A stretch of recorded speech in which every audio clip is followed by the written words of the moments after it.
What's up, Strike Team? Welcome back to another episode of Strike Team Official, and today we will be reacting to a Sensei Seth video where he interviewed Lyoto and Shinzo Machida. Okay, so for those who don't know, the Machida brothers, or the Machida family, is one of the most important families in modern karate history. Back when the world had started to see karate as ineffective, Lyoto Machida in particular came out, went to the UFC, went into MMA, and started dominating. And then you have his older brother, Shinzo, I believe is his older brother, who is out here and fought in Bellator and is now fighting in karate combat. These are people who are hugely skilled in making karate work. And they did it in a very, very different way than the way I kind of look at it, but I enjoy what they do a lot. And so this will be a really good reaction video to kind of take a look at what these guys are doing. All right, let's get to it. How Shinzo and Lyoto Machida changed karate. Yeah, okay. Yeah, go ahead. So let me set you an example, very simple.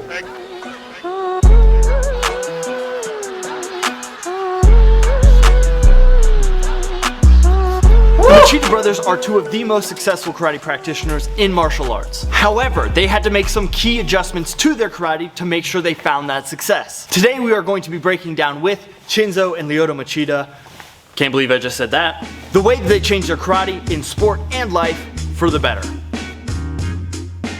Here, let me ask you one thing. What's the real purpose of karate? You're gonna ask me self-defense. Yeah. You have to choose the philosophy of karate, which is so important for your real daily basis. And also when you use it, how can I apply it nowadays? How can I use it as a self-defense? Why karate has to keep the same system since when it was created in like the more modern karate. Yeah. Black belt, but they don't know how to escape from like guillotine, headlock. Sure, They don't know, but I'm a black belt. Yeah. But they prepare. Why? There is something wrong. Karate is one of those styles that's known. Okay, all right. We're gonna stop right here because I don't know if you guys noticed what Lyoto just did. Hold on. All right, guys. So we gotta talk about this. Lyoto just did something very telling, talking about traditional karate and its issues, and I'm not sure everybody caught it. Now, he's going over, as we talked about on this channel many times, how the current idea of traditional karate from the 1900s on is, has its issues with its ability to evolve. It's very stuck in the mud. It doesn't evolve with the times. They don't add in or develop new training methods very often. But he made a very specific difference. He pointed out 1900s on. He put the number on it. Because that is when the watering down of the traditional karate really started, as far as we can tell with the historical text and context that we have right now. It was during that time when they started trying to bring the karate into the school system that they started taking out a lot of the grappling and heart training and pressure testing that karate had earlier on in the beginning. And it's interesting that as Lyoto points out the problems with karate, he points out specifically the dates, because that is a big difference. Because I am aware of some of his training with other karate experts who kind of look at karate the way it was done back in the past before the 1900s, and they do very, very practical stuff. So, I just want to point that out, that he very specifically made that difference and put that date in there in this conversation with Sensei Seth, and I thought that was pretty cool. There is something wrong. Karate is one of those styles that's known for being hard and rigid, especially like super traditional karate. The stances are super low and deep, and the punches are exaggerated, and the hands are pulled back to the opposite direction. With all of those things that Machida karate changed, it also emphasized all the things that made it great, like the timing, the accuracy, the large database of techniques that it has, like knees and elbows. One of my favorite ways that Machida karate is changing their ways is with these techniques. I'm gonna be in front of you and you hold the. Yeah, right. They're not going to be standing still. Standing still, you're gonna hold, you're gonna prepare the situation. Right. Kata, sometimes they don't teach you like that. Right. The form of kata is so square, like Shinzo said. 1, 2, by how many times in fight that's gonna happen? Here you're done. That's very knee. How you do stoke that. So this is very effective. Knee is very effective. But the way they are training in Shotokan form a lot of square movement. Sure. In the real situation, the real scenario doesn't happen like that. Yeah. So you train this, get the pad, put the pad, hold the neck, and repetition, change the angle, change the grip. Change the grip, and that's more real. Yeah. That's more applicable. Let me set you an example, very simple, that then I want to ask you guys, why are you training Kikite here and during the fight you not use it here, you put up? Yeah. Why? You tend to put up, otherwise you're gonna get hurt. Since for the beginning you teach them, put the hands close to the chin, because here you have two things. You can protect yourself quickly, or also if you need to apply the follow techniques, like a 1, 2, when you bring the hands 1, 2, takes so much time. It's a longer. Okay, so this is another beautiful thing they've already pointed out. Just they've actually showed a little clip of a kata and how it can be worked in the clinch, and how instead of doing it just in the kata, you know, very linear, you need to make it more dynamic, sort of the way Muay Thai trains it, which I 100% agree with and have talked about before also. This is great. Another one is the bringing the hand up to the chin, which I think, hold on, let me make myself bigger here, which I also think is an important thing. Something I want to point out, the whole, in traditional karate circles, a lot of people think that pulling the arm down to your hip here is a power generation thing. We've kind of, that's been debunked by a lot of other people. I don't really need to go into that so much.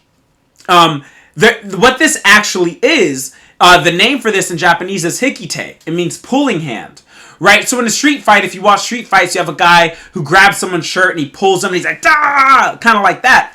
That's kind of how you should look at that hand motion within the karate kata, is more you're pulling as you're punching. And if you're pulling on someone's shirt or sleeve or something, it makes more sense why you won't have that hand up here to protect your face. But in the situations of combat sports or in the beginning of a street fight before any grabs have been initiated, you need to be able to keep your hands up and protect your chin.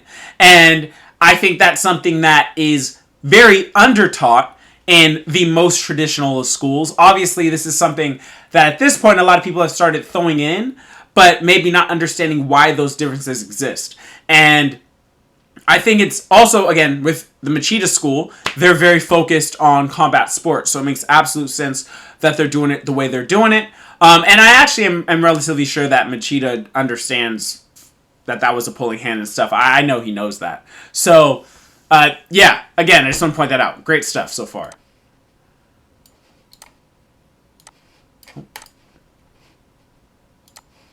Long distance. Yeah. When you create the habit, they just put the hand to the hip, is very difficult.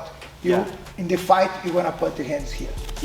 You guys do treat these as blocks, correct? Super Blocks. short blocks. Yeah, we have in the traditional that sotoke that you do 1, Yeah. 2, so big movement. Yeah, right. Outside so big. But when you train here, the Machida cat, Machida karate, you do this very short. 1, 2, 3. The way that you use, we train. Yeah. You're not gonna do this. Yeah. The guy gonna attack you. But the question is, we have to ask people, why we train here, then we're gonna use this. Just a little bit. 3, Yeah. 4. Instead of do too much. Too big. You don't have this time to do that. Parries, moving them from not punching you in the face. The first change is using the techniques and being more defensively responsible in throwing the same things. And more dynamic. Karate, as it's grown in its popularity, has kind of become, it has to teach a lot of people at once. And what happens when you do that is you tend to go through a little bit more of like a solo, like you are teaching people to teach themselves, which is kata. By doing so much of your training on air and not making contact, you lose so many variables and kind of like the key aspects of fighting. However, when it comes to Machida karate, they made some big adjustments that were super necessary for MMA. I think it's very important. All right, before we get into these next adjustments, I want to go over another thing. There's a lot of stuff in this video. It's really good. So Sensei Seth asked if they use these blocks as blocks. And the reason he did that is because the current idea among most practically minded karate practitioners is that these weren't originally meant to be used as like blocks. So like a big punch comes in and you outward block it, or you inward block it from far away. That wasn't the thought process. A lot of us think, based on the historical context that we've been able to get from books and writings, is that these were actually originally meant to be joint manipulations, frames, maybe arm breaks, things like that. And if you're thinking, I'm grabbing the arm and I'm pulling to the outside and I'm going and I'm trying to jam on the elbow or do a joint manipulation to move the person or something like that, these big motions all of a sudden make a lot more sense. And I think that's why Sensei Seth was trying to specifically figure out if that's what the Machidas do. But they don't. And it makes a lot of sense for what they're doing. They're in there fighting in MMA, kickboxing, things like that. And they also come from a Shotokan background. And traditional Shotokan does teach all these as blocks. And so if you're looking at it from a perspective of a block, how would you make it work? You'd shrink it. You'd make it smaller. So what they did is very, very intelligent. Because if you just make the blocks smaller and return, they do work. I don't know if I think that's what they were traditionally meant to be. But again, we're talking about evolution and moving forward. And I think this is one option of a very useful and practical evolution of that technique, if you're not going to try to use it as a large-scale joint manipulation or frame or something like that. So, very different than the way I see the blocks, but I do like it, and maybe something I will take into account when doing my, kata breakdowns and things like that in the future. I like it. All right, let's keep going. To have a solo drills, because you have to fix, you're gonna align your punch this. But right away when you have a chance, partner drills and pads. Like I learn how to ride bicycle. Okay, let's pedal. Yep. Okay, now you're ready. Let's go to the real bicycle and put him to do the real one without the little wheel. Yep. Go. Do you think he's ready? No. But he pedal. Yeah. But it's different. The balance is different. But if you not make them do the real partner drill, the real pad, how to hit, how to contract, how to engage your shoulder, muscle, joint. Yeah. It's not the same. Where you bike and on the beach, on the bumpy street, roads, yes, and different ways that you have to bike. Like a fight, you have different types of fighters. You have to be ready to use your technique in different ways. One thing that you develop here in our system is a kumite kata. It's a kata, but more form of the fight. Always gonna do this with your boxing gloves, but the other is gonna be here without gloves right now, okay? But because I'm tough. Our students use the boxing gloves. So you're gonna do front kick immediately. 1. And move a little bit. 2, 3. Move. And I'm gonna punch and block and counter. And now roundhouse kick. 6, 7. Punch. Go a little bit back. And 8, 9. I move 4. Go back. 1, 2, 3. Again. Go back. 1, 2, 3. 1. Move. 2, 3. Block and counter for 5, 6, 7. Back a little bit. 8, 9. 1, 2, 3.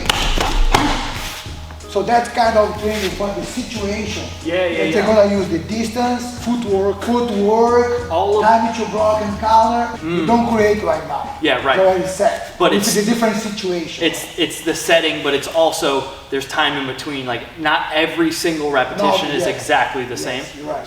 Understood. Okay, that's really cool, actually. I'm probably going to steal that a little bit.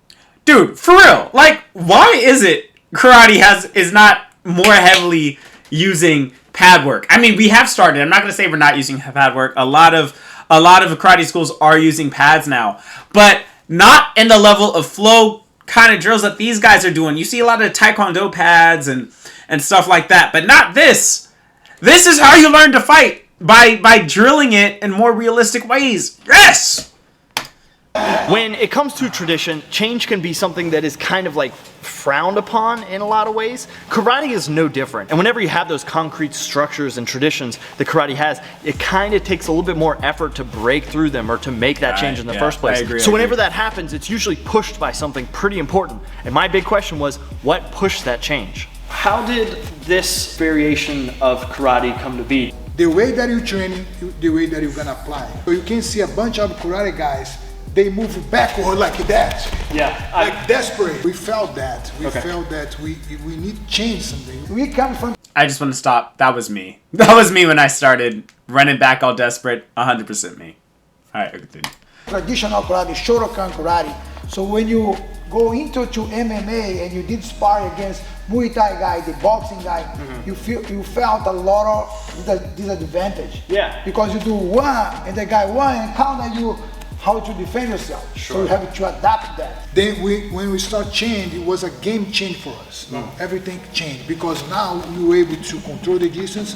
If the guy get closer to us and try to hit or we attack, we are able to block. We're more aware, like self-aware and aware to notice everything that happens in fight. So karate is not a solo movement by yourself, do movement by yourself and expecting you are able to defend yourself doing by yourself. You have to have like opponent, you have to apply, you have to have a contact. Give them everything. The pen. The pen is very Pen is the same. Pen, the main purpose of the pen is to write. Sure. But you see a lot of ladies put in the hand, blew a balloon, pop up the balloon. Pop the balloon, You can do whatever you want with the pen, but the main purpose is to write. If you use it for another purpose, I'm not gonna say you are wrong, but you moving away from the real from the reason it was created. Or the reason it was created. Yeah. I am. Ooh, that's deep. That's real deep. Guys, it's called martial arts. It's right there in the name, martial of war, right? It's a combat-based art form, and a lot of us forget that. A lot of the philosophy around the Eastern-based martial arts, specifically karate, because of how it was marketed to the school system about creating a better citizen, to create strong bodies and strong minds with discipline and respect and all those things. And these are realistic things. These are things you do learn in the martial arts, and they are important. I don't want to say they're not important, but the core of martial arts traditionally is the ability you gain from it from a martial aspect. And I think a lot of the times current traditional martial artists will use all these other attributes which are important but aren't center to the very name of it being a martial art. You know, and they use these other attributes as an excuse as to why they can't apply the technique or they're not actually able to use it in self-defense or a fight. And that's okay. Like you said, if you're viewing it like that, my personal opinion is as long as you're being honest to your students and those training with you, you can do whatever you want. But understand, at a certain point, the farther away you go from martial, the more it becomes yoga. Right?